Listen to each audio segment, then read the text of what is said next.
Hey, I'm Ashley Caprice, and you're now tuned in to Conversations with Caprice. I have Miss Elvira Guzman with me. How are you today? I'm good. How are you? I'm great, thank you. And she's an author at PR as well, but she's the author of this brand new book, Your Blueprint, an interactive guide to remembering your true purpose in life. So what is your true purpose in life? Let's start there. My true purpose is to help other people find their purpose in life. Okay, well, that's good. And you help other people through your PR business and everything. And how is that working for you? Yeah, well, professionally, how it works in business is somebody comes to me, usually they're a celebrity or they're the CEO of their company, and they say, listen, I'm not where I want to be, and this is my dream.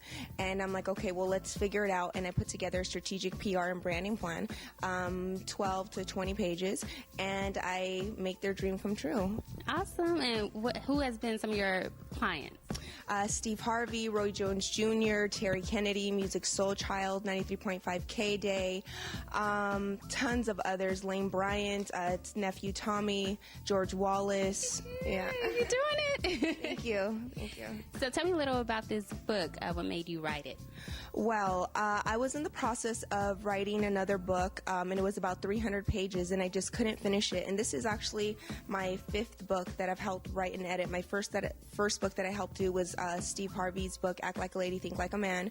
And I helped in the writing process, the editing process, and I also did the entire PR campaign. After that, I did the other books with Troy Byer, X Free, a few others, Earth Angel. And then I said, you know what, I want to do a book. But I just couldn't finish it. So I said, you know what, I'm going to book a trip to the Dominican Republic by myself for 7 days, and that way I have to finish it. So I took my laptop, everything, and God had a different plan for me. I just felt a feeling in here, and God said, start on a blank piece of paper. And I said, what are you talking about? No, I put in months of work in this other book, and I obeyed, and I started with a new document, and within that one day, I had more than half of the book, about 12 chapters.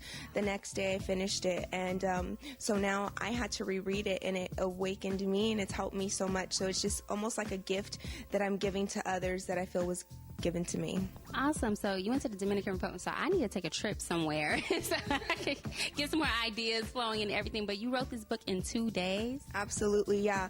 And that's something that's never happened to me. Just to give you an example, to write Steve Harvey's book, that was a process of almost 6 months. Other books that I've helped write, a process of a year. So for it to come through me within 2 days, I knew that it was magical. Yeah, absolutely. So what is the main purpose of this book? What do you want people to take away from this book? The main purpose of this book is so that people will do their blueprint board, so that way they can recall who they really are. A lot of times we forget who it is that God intended us to be on this planet, and we have adopted other people's assumptions of us, and we start to go that route. So what this does, it says, oh my gosh, I was really that person way back then, and you start to look back at your life and you say, wow, I took so many of the right steps already. Why have I been so negative to myself? Because I feel like a lot of people, not a lot, most people, we're our biggest, enemy, and before being able to advance, we're just like, no, don't do it, back down. That's why only 5% of the people make it, and really only 1% make it. Yeah, a lot of people doubt themselves, and there's a way that you could turn any negative situation into a positive situation. Correct. I was just telling for my I just had my 30th birthday party, and thank you so much. So we were in the jacuzzi, and my brother-in-law, who's 12 years older than me, and he was like, I'm so proud of you. He was like, how is it that you've been able to succeed? And I told him, I'm going to tell you a secret that I learned a long time ago. Is I learned how to turn that anger into I have to do it, because no matter what, it's going to happen. And I said I learned that when I was in high school, and I used to get bullied, and it wasn't even high school, junior high, and my mom said, you better go out and do what you have to do, because if you come home and they beat you up, I'm going to beat you up. Right. So my fear for my mom beating me up was greater than anybody or anything. So I knew if it has to happen, you have to make a plan. So then I, at that young age, I was like, okay, so I won't get jumped. I need to get her, one-on-one, this and that. So those life skills apply to business like no idea. So that's what's really been able to help me through. Awesome. And you did have a rough past, I'd say, and you turned that around as well. Do you mind sharing a little bit about your past? Oh, sure. When I was 14, my parents were incarcerated for selling drugs. I was at basketball practice, and nobody came to pick me up, and I had that feeling in my stomach, okay, what's going on? Sometimes they're late, but they're never not. here. So we went inside, placed a phone call. They didn't answer. I kind of knew what was up, and my parents were taken away from me for the rest of my teens. I ended up going, I excelled. I had a 4.2 GPA because once again, that anger and that fear turned into like, I have to get it done no matter what. Just because my parents are gone doesn't mean that I have to fail.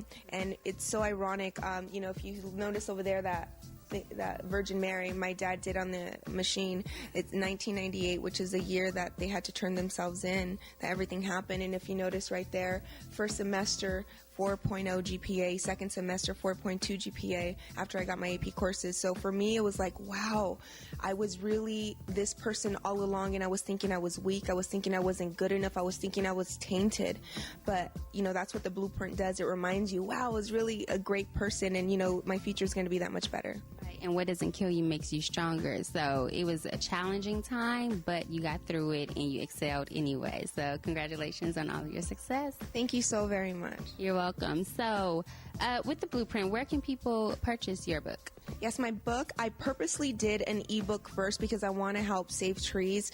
So it's available on elviraguzman.com, and it's only $9.99, and I'm making it no matter, once the book is available to purchase a paperback copy, it's still going to be $9.99 because my goal is not for revenue. My goal is to make sure that everybody reads it, and from the money that I get, the winnings, I am going to print books, and I'm going to go and give them to people who are homeless, who can't afford it, because I really just want to get the word out.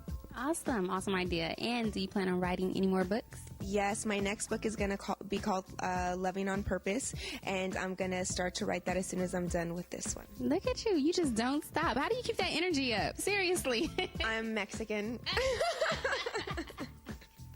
Like, that's it. That's it.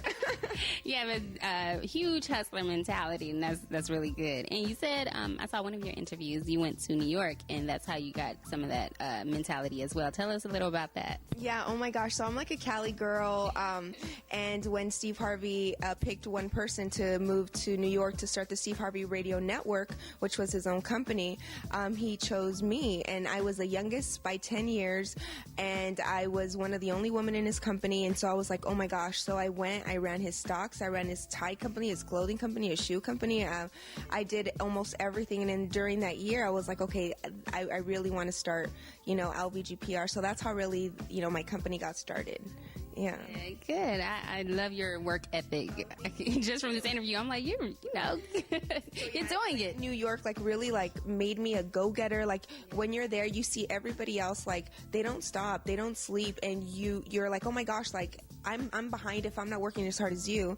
So when I ended up moving back to California, because of course rents are so expensive over there, so I wanted to start my company in California, I said, I wanted to bring the New York mentality to LA, and it worked. So as soon as I said, okay, I'm going to start LVGPR, and Steve Harvey said, I tried to leave his company. He was like, no, you're not leaving. He's like, I want to be your client. And I was like, okay, fine. And, you could be my client, great. And he was my first one before I knew it. Everybody's like, oh my gosh, because my prices were so, reasonable. And so, yeah, it worked out very well. Good for you. So I have to go to the Dominican Republic and New York again. Yes, absolutely. So how can everyone follow you and keep up with the book and everything? Well, you could follow me on Twitter. It's LV_G_PR. And my Facebook is, if you just search Elvira Guzman, you'll find my Facebook page. And that's how you can keep up with me.